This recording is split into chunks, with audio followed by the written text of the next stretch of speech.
a group of gangsters who were from up north risked their freedom, or for a drug gang he was part of, when on the orders of his crime boss, notorious gangster Leon Cullen, Lewis got into the car driven by Andrew Johannessen.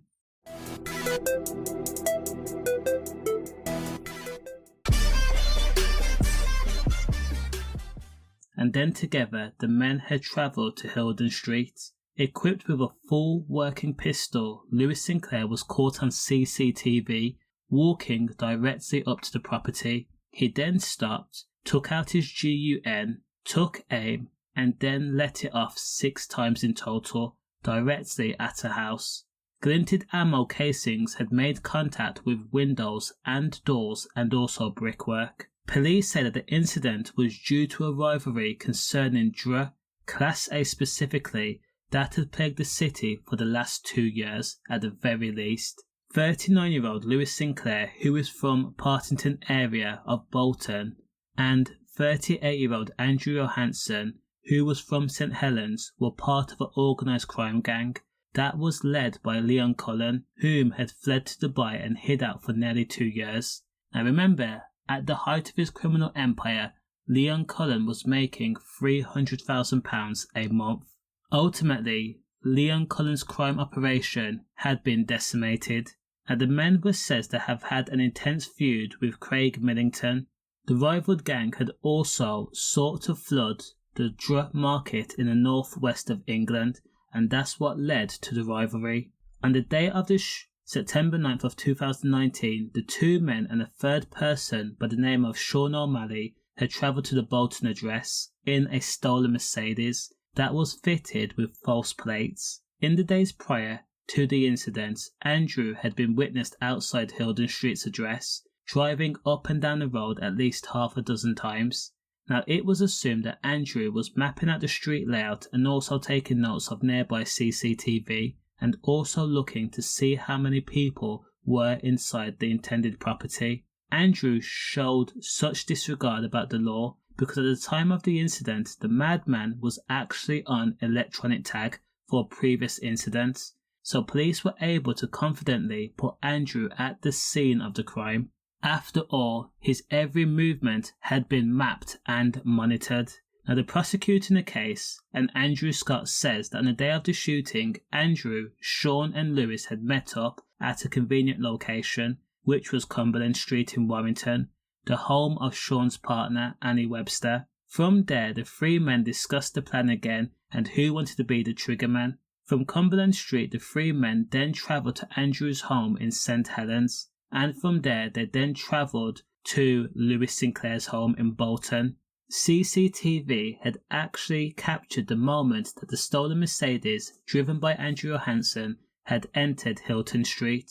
Sean and Lewis, whom were wearing face masks and also black clothing, then exited the Mercedes and walked right to the terrace house entrance. Sean and Lewis then stood together and they were talking. Sean then eventually wandered off, out of frame, and then Lewis pulled out his gun and took deliberate aim.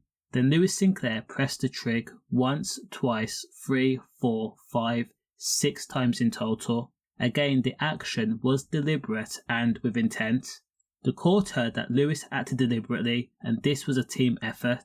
At the very least, Lewis's gang wanted to scare and frighten the occupants of the home, and at the very worst, the gang were hoping that ammo would travel through the window and strike a victim, causing serious injury or maybe even killing them. Now a message was sent, a clear one, and that was, not one with words, but with very real actions. Stop dealing drug, and do not mess with Leon Cullen's gang or his business interests. Lewis, Andrew and Sean's gang was so diabolical, so heinous that even after the incident, the men took the gun used, which was a Czech self-loading and also a kilo of high purity white, where they then planted it in Leon Cullen's rival's car, Craig Milligton, in a bid to frame him. Now, it has to be said that no one in the house had been struck with the ammo, and that was not due to Lewis Sinclair's magnificent aim. It had everything to do with sheer luck and goodwill and timing. After the shooting, Sean and Lewis had ran back to the waiting Mercedes, that was still idle with the engine running, which had been driven by Andrew. The men then sped away in the Leigh direction before the Mercedes was swapped out for a BMW, and from there the gang continued towards St Helens before splitting up. Now, the incident had been reported to police by concerned members of the community, neighbours, after they heard the boom, boom, boom of ammo striking objects. However, when police started their investigation and tried to establish the facts for the crime, they were not helped by the occupants of the house at all. In fact, the people did not want to speak or have any interaction with the police, which in part stalled the investigation. However, CCTV footage was in abundance, and if that wasn't clear enough, again, Andrew was on tag at the time of the incident, which meant that the men were put in the area at the time of the crime. Lewis and Andrew and Sean could not dispute the fact that they were involved in the shooting, so soon everybody was arrested. In court, Judge Walsh, who oversaw the case, told Lewis Sinclair, Andrew Johannessen and Sean O'Malley, "Your actions were intended to terrify the occupants of that address, and the discharge of live rounds into an occupied dwelling created a very real and obvious risk you were all well aware of. Your callous actions could have caused serious injury or worse, i.e. death, to those present within the building."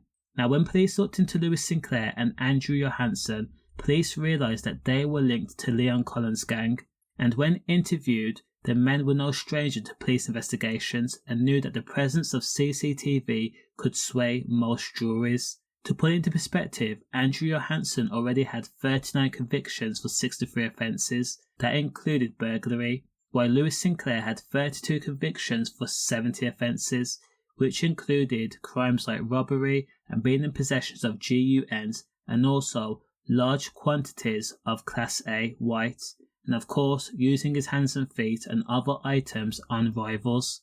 Now, under the guidance of the defence team, Andrew and Lewis pled guilty at the first opportunity, probably in order to get a third off their sentence. Lewis and Andrew also admitted that they were part of a gang responsible for going to a number of David Lloyd's gyms and forcing open customers' lockers in order to take the keys to high valuable cars and also valuables that were then used as getaway vehicles in other crimes after being fitted with false plates, and this was between September and August of 2019. Lewis and Andrew were also taking valuables, as I said, which included a Tag Heuer watch, heavy gold chains, wedding rings, and even a pair of designer sunglasses.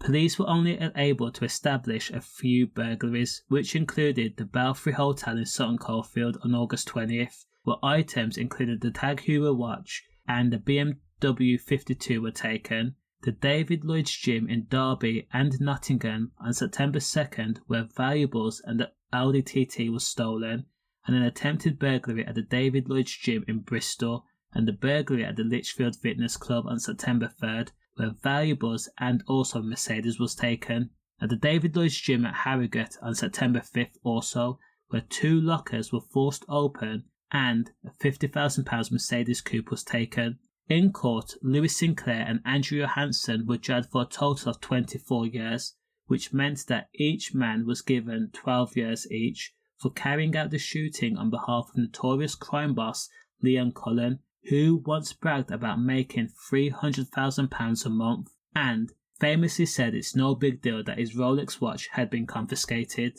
Does the crime match the sentence? Let me know. Stay safe.